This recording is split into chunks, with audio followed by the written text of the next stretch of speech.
नमस्कार, आप देख रहे हैं न्यूज 24 फर्स्ट एक्सप्रेस और मैं हूं आपके साथ स्वाति पारधी। रुख करते हैं खबर की ओर। खरीफ सीजन की बुआई की तैयारियां पूरे जोर शोर से चल रही हैं और इसी बीच विकास खंड भाग्यनगर के ग्राम बरुआ से सरकारी सिस्टम की संवेदनशीलता और मानवता की एक ऐसी अनूठी मिसाल सामने आई है जिसने पूरे इलाके का दिल जीत लिया है। गांव के एक असहाय और बीमार किसान को सरकारी योजना का लाभ दिलाने के लिए कृषि विभाग के अधिकारी खुद चलकर उसके दरवाजे तक पहुंचे। चलने में असमर्थ थे किसान सुदामा।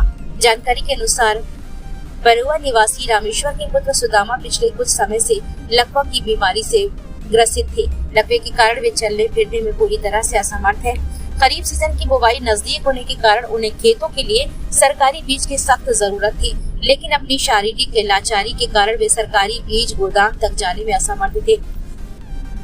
जब इस बात की जानकारी कृषि विभाग के सहायक तकनीकी प्रबंधक कृषि निशांत चौबे को मिली तो उन्होंने तत्परता दिखाई। चौबे जी विभागीय नियमों और तकनीकी प्रक्रियाओं को पूरा करने के लिए खुद POS मशीन और बीज लेकर सीधे सुदामा के घर पहुंच गए। उन्होंने बिस्तर पर लेटे सुदामा का फिंगरप्रिंट लगवाया और उन्हें पात्रता के अनुसार सरकारी बीज सौंप दिया है। हमने तो उम्मीद ही छोड़ दी थी। घर बैठे बीज मिलते ही भावुक किसान रामेश्वर के चेहरे पर खुशी की लहर दौड़ गई।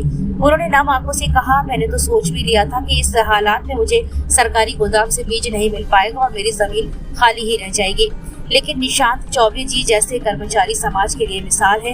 ये सचमुच अंतिम पायदान पर बैठे लाचार व्यक्ति तक सरकार की योजनाओं का लाभ पहुंचाने का प्रयास कर रहे हैं। ग्रामीणों ने की घोर प्रशंसा।